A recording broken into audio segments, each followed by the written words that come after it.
Once upon a time, long, long ago, before we landed on the moon, or anyone thought to put wonderful things in their ice cream, I mean way before Chunky Monkey, I'm talking way back, when the big three were the only game in town.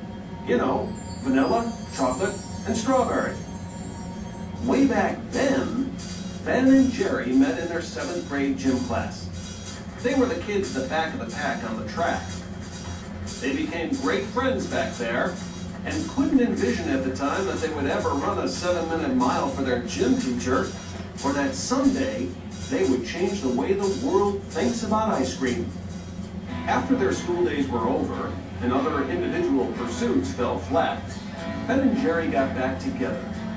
Their idea was to be their own bosses, have fun doing what they did, and make enough money to, well, to simply make a living.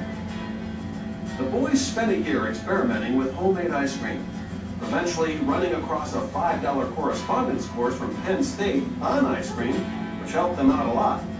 And it turned out to be just the right course of study for them, as it put them on a course to unimagined success. They set up business in a rundown old gas station in Burlington, which is just up the road a piece from here.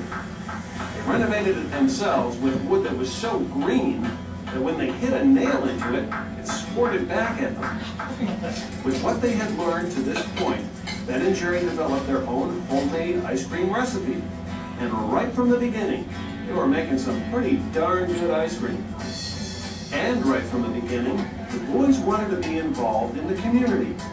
For them, it was the idea of connecting the business to the community. It was no grand scale scheme at first. It was just a little idea that grew as the ice cream parlor grew. That little ice cream parlor was ready to grow. It wasn't long before Ben was loading up his VW Squareback with the ice cream Jerry was making and selling it to local restaurants and mom-and-pop stores all around Vermont. Soon, the business outgrew the makeshift manufacturing space, and it was time to build a brand spanking new ice cream factory. As it turns out, the boys didn't have the kind of money it would take to build a new factory, so they came up with a great idea. In 1984, they sold shares of the company to Vermonters. Soon, 1 in every 100 households in the state owned a scoop of the action. As the company prospered, so would they.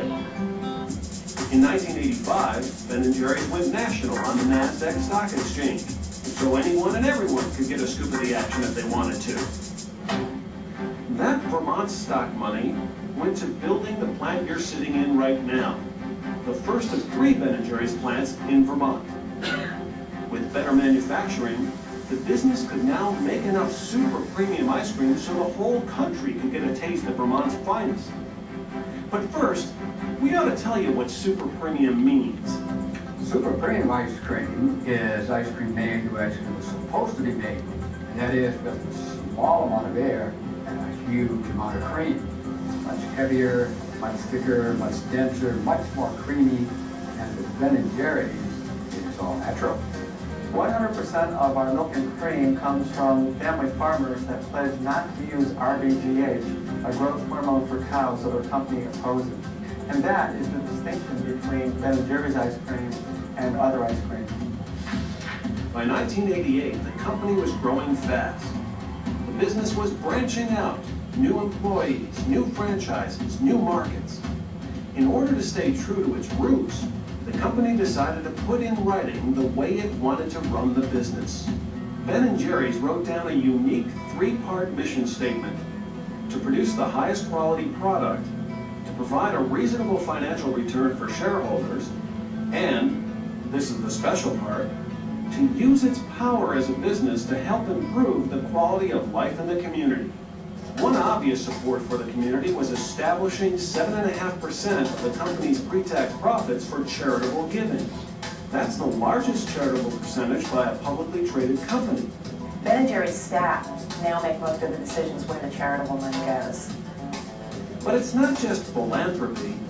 It's the notion of putting social values and sensibilities into day-to-day business decisions. For example, partner shops are special Ben and Jerry's scoop shops. They're owned and operated by nonprofit organizations that provide job training and employment to folks in their nonprofit program. Ben & Jerry's was the first public company to sign up to the Series Principles, which are a set of principles that guide companies to better environmental management. Yep, Ben & Jerry's puts its money where its environmental mouth is. It's the first ice cream company to use a more eco-friendly pie package with unbleached paperboard. You know, that's a really good thing because the environment is spared from the nasty toxic dioxins that are associated with the unnecessary bleaching of paper products. Yes, sirree, things have come a long way since that little ice cream parlor on the corner. Over the years, hundreds of Ben & Jerry's employees have helped them to grow around the U.S. and around the world. So now you can get Ben & Jerry's in London, Amsterdam, Paris, Tokyo, and beyond.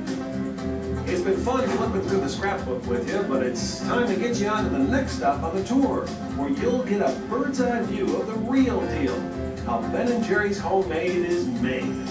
Thanks for coming. Enjoy the rest of the tour.